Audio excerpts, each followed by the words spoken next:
నమస్కారం. ఈరోజు శ్రీమద్ భగవద్గీత 7వ అధ్యాయం జ్ఞాన విజ్ఞాన యోగంలో నుండి 30వ శ్లోకం.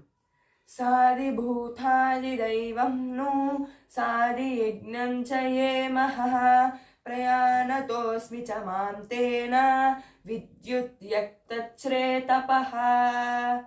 భావం: ఆదిభూత, ఆది దైవ, ఆది యజ్ఞములతో కూడిన అందరికీ సర్వాంతర్యామి అయిన నన్ను అంతర్ఖ్యాలమన్నందు తెలుసుకొనిన వారు నిశ్చలము ఎప్పుడు నన్నే భజింతురు.